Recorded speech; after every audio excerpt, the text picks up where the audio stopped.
혁신도시로 지정된 내포 신도시의 정주 여건 개선에 빨간불이 켜졌습니다. 종합병원 설립은 끝내 무산됐고 대학 캠퍼스 유치도 난관에 부딪혀 종합적인 대책 마련이 시급하다는 지적입니다. 서산 공군 비행장을 활용한 공항 건설 사업이 5년째 표류하고 있습니다. 최근 기획재정부의 예비 타당성 조사 대상에서 제외된 것으로 확인됐습니다. 당진시 대호지에서 대규모 태양광 발전소 개발을 놓고 주민 간 찬반 의견이 엇갈리고 있습니다. 최근 찬성과 반대 집회가 각각 열리면서 주민 갈등 양상을 보이고 있습니다. 충남 지역 상수도 이용률이 지역에 따라 최대 4배 이상의 격차를 보이고 있는 것으로 나타났습니다. 충남도는 수도 종합계획을 수립하고 상수도 통합 운영을 검토하고 있습니다.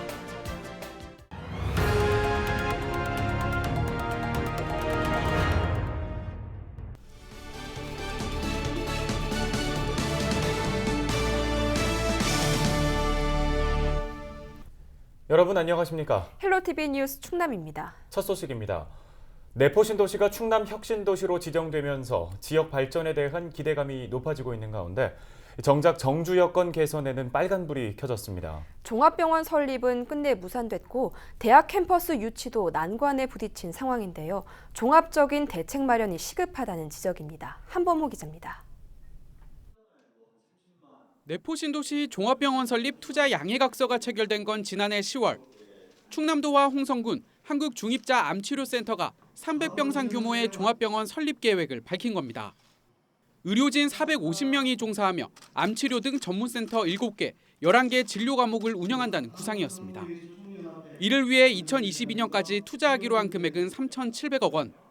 의료 인프라 구축이 절실했던 지역사회에선 기대감이 한껏 고조됐습니다. 하지만 이는 1년 만에 실망으로 돌아왔습니다. 한국중입자암치료센터가 중도금 56억 원을 기한 내 납부하지 못한 겁니다.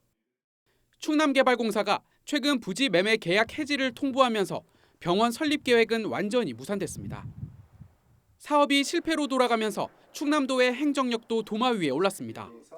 사업자에 대한 검증이나 투자 유치 심사가 허술했던 것 아니냐는 지적입니다. 종합병원이 무산이 되는 바람에 도민들은 많은 허탈감을 가지고 있는 것이 사실입니다. 기업에 대한 재정 능력이라든가 사업 수행 능력 이런 것을 좀 더 심도 있게 파악을 했었더라면 하는 그런 아쉬움이 남아 있습니다. 충남대 내포 캠퍼스 유치도 난항을 겪고 있습니다. 지난해 말 충남대와 합의각서를 체결하며 학과와 부지 확보 방안 등 구체적인 밑그림까지 제시했지만 이후 진척을 보이지 못하고 있습니다. 가장 큰 건립돌은 국립학교 설치령. 충남대 소재지를 대전광역시로 특정하고 있어 충남 지역에는 유치가 불가능한 겁니다. 충남도가 내포 캠퍼스 설립 당위성 확보를 위한 타당성 연구 용역을 진행하고 있는 가운데 설치령 개정 촉구 목소리도 커지고 있습니다. 행정구역 일부 개편되면서 그때 충남도에서 대전광역시가 떨어져 나갔잖아요. 그렇게 되면서 대전에 있게 돼 있는데 원래 처음에 설립할 때는 충남 도민을 위해서 설립한 도민의 성금으로 설립한 대학이기 때문에 와야 되고 그 설치령만 개정이 되면 이전을 할 수가 있어요. 혁신도시 지정으로 새로운 성장 동력을 확보한 내포 신도시. 하지만 정주 여건 개선에 빨간불이 켜지면서 대응 체계에 대한 종합적인 점검과 재정비가 시급하다는 지적이 나오고 있습니다. 헬로티비 뉴스 한보호입니다.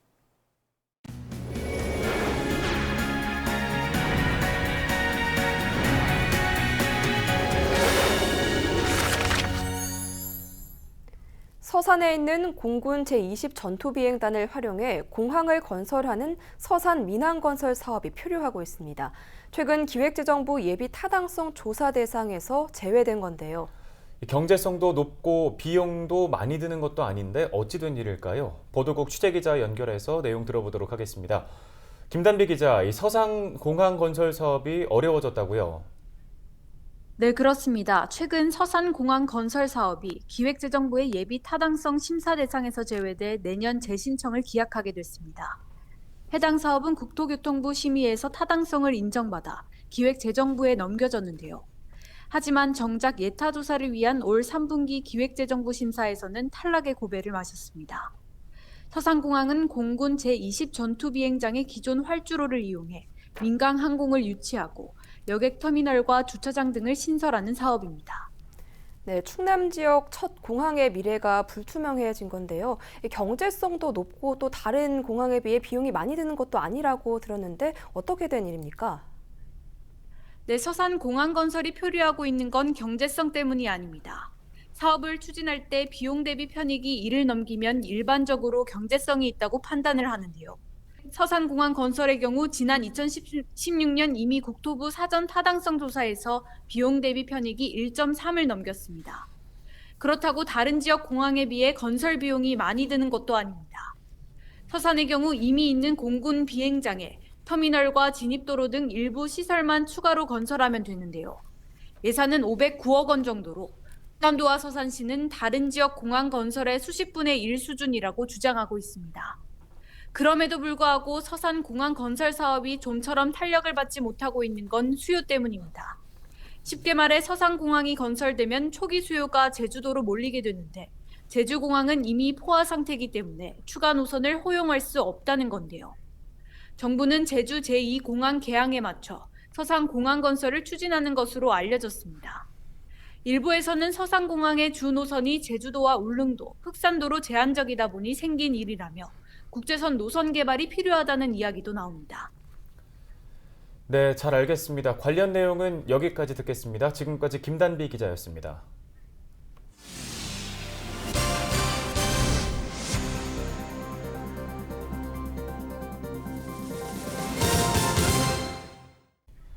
당진시 대호지면에서 대규모 태양광 발전소 개발을 놓고 주민 간 찬반 의견이 엇갈리고 있습니다. 당진 대호지 솔라파크 주민협동조합은 23일 당진시청 앞에서 집회를 갖고 70% 이상 주민이 동의한 태양광 발전 사업 추진을 촉구했습니다. 이들은 70대 이상이 80%인 대호지면 주민들의 노후를 위해서는 태양광 사업이 필요하다며 토지주 재산권 행사 권리를 보장해달라고 시에 촉구했습니다. 한편 대호지 태양광 반대대책위원회는 지난 20일 대호지 인근에서 태양광 발전 사업 반대 집회를 열었는데요. 위원회는 그동안 지켜온 터전이 하루아침에 태양광 업자들에 의해 바뀔 상황이라며 사업을 반대하는 주민들의 재산권과 조망권을 침해할 우려가 있다고 주장했습니다. 대호지 사성리와 적설이 일원에 들어서는 태양광 발전 사업은 1단계 50메가와트를 시작으로 최대 300메가와트 규모의 태양광 발전소를 개발하는 사업입니다. 충남 지역 상수도 이용률이 지역에 따라 최대 4배 이상의 격차를 보이고 있는 것으로 나타났습니다. 충남 상수도 현황을 분석한 충남도의 자료를 보면 2018년 수도시설 평균 이용률은 69.9%로 적정 수준이지만 지역 간의 격차가 매우 큰 것으로 나타났습니다. 구체적으로 최대 이용률을 기록한 지역은 홍성군으로 내포 신도시 사용량 증가에 따라 사용률이 187.1%로 집계됐습니다. 반면 최소 사용률은 40.8%를 기록한 계룡시로 조사됐고 서천군과 보령시, 태안군도 시설 용량의 절반에 못 미치는 이용률을 보였습니다. 충남도는 수도 종합계획을 수립하고 상수도를 통합해 운영하는 방안을 검토하고 있습니다.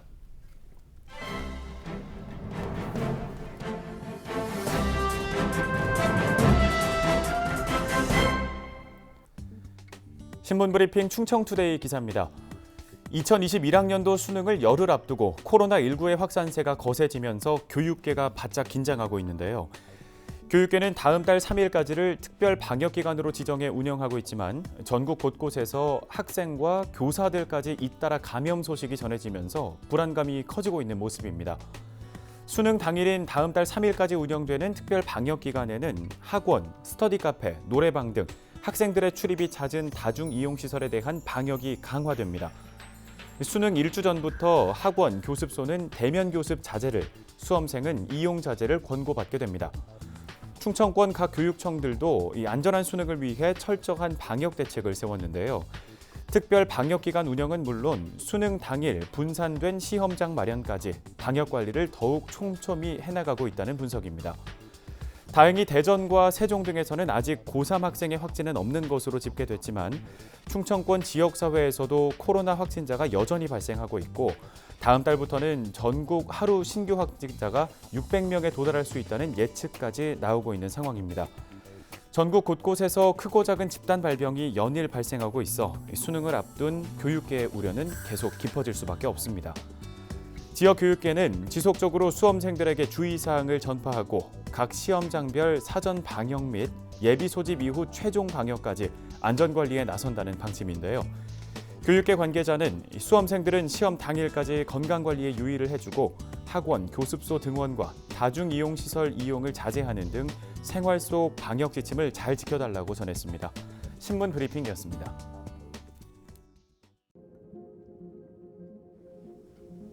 독거노인, 가족과 떨어져 집에서 홀로 살아가는 어르신들을 뜻하는 말이죠. 혼자 지내는 어르신들이 150만 명을 넘어섰습니다. 올해 8월까지 집계된 독거노인의 수는 158만 9천여 명. 대전시 인구 149만 명보다도 많은 어르신들이 홀로 살아가고 있는 셈입니다. 이런 분들이 해마다 늘고 있습니다. 지난 5년간 추이를 살펴보면 해마다 5% 이상 증가세를 보이고 있습니다. 독거노인들의 숫자만 늘었을까요? 65세 이상 노인들의 고독사도 함께 늘었습니다. 고독사란 유가족이 없거나 유가족이 시신 인수를 거부해 지자체가 대신 장례를 치르는 경우를 말하는데요. 지난해 2,500여 명이 고독하게 생을 마감했습니다. 3년 전보다 40% 가까이 늘어난 수치입니다. 그런데 문제는 외롭게 살아가는 어르신들이 갈 곳마저 줄어들고 있다는 겁니다. 올해 코로나19 확산이 지속되면서 많은 경로당이나 복지관, 무더위 쉼터나 무료 급식소 등 각종 공공시설이 문을 닫거나 제한적으로 운영됐습니다. 노인들이 집 밖으로 나갈 기회 자체가 줄어든 겁니다. 저소득층 어르신들에 대한 돌봄 서비스도 방역 우려 등으로 인해 제대로 작동되지 못하고 있는 실정인데요. 요즘 새롭게 각광받고 있는 인터넷을 활용한 비대면 형식의 온라인 문화 콘텐츠 역시 상대적으로 정보화 습득 능력이 떨어지는 어르신들에겐 그림의 떡인 경우가 많습니다. 이제 곧 겨울이 찾아옵니다. 날씨가 추워지면서 코로나19 환자는 갈수록 늘고 있으니 어르신들이 외로움을 달랠 공간은 더욱 줄어들겠죠. 코로나19는 가뜩이나 외부와 단절된 삶을 살아가는 노인들을 더욱 고립시키고 있습니다. 급작스레 찾아온 비대면 시대를 맞아 노인복지 안전망에 대해서도 새로운 정책 고민이 필요해 보입니다. 헬로티비 브리핑이었습니다. 충남 지역 자율방재단이 올해 코로나19와 자연재해 등에 대응하기 위해 8천여 명을 투입해 800여 차례 활동한 것으로 나타났습니다. 지역 자율방재단은 자연재해 대책법에 따라 재난 예방과 대응, 복구 활동을 하는 민간 법정단체입니다. 이들은 올해 코로나19 감염병 확산으로 인한 방역 활동, 붕괴된 도로와 하천 응급복구 작업 등을 실시했습니다. 도는 자율방재단 활성화를 위해 207개 읍면동 단위로 확대하고 인원을 전국 2위 수준으로 늘렸습니다. 앞으로는 전문교육과 재난체험 교육 등을 진행해 자율방재단 역량 강화에 나설 계획입니다. 충남 농업기술원이 겨울철 마늘이 동해를 당하지 않도록 땅이 얼기 전에 이중 비닐막을 설치할 것을 농가에 당부했습니다. 농업기술원은 특히 올해 마늘 파종기인 9월과 10월 무렵의 기온이 평년보다 높고 강수량은 부족해 뿌리 내림이 좋지 않아 동해가 우려된다고 밝혔습니다. 이에 따라 월동 중 잎이 얼지 않게 보온 관리에 주의해야 한다고 강조했습니다. 비닐막을 덮기 전 마늘잎이 누렇게 변하는 해충 피해가 발생하면 전용 약재를 살포해야 하고 내년 2월까지 보온 관리를 철저히 해야 합니다. 당진시 수도검침원이 당진시를 상대로 낸 근로자 지위 확인 소송에서 승소한 것으로 알려졌습니다. 대전지방법원 서산지원은 지난 19일 1심 판결에서 수도검침원의 손을 들어줬습니다. 수도검침원에 대한 공무직 전환은 전국 지자체 가운데 첫 사례로 당진시는 빠른 시일 내 전환심의위원회를 구성하고 공무직 전환을 하겠다고 전했습니다. 정규직 전환을 원하는 수도검침원 20명은 지난해 11월 대전지방법원에 근로자 지위 확인 소장을 접수한 바 있습니다. 당진 씨와 개인 위탁을 맺고 근무하던 이들은 4대 보험과 퇴직금 등에서 배제돼 왔다며 열악한 노동 환경을 호소해 왔습니다.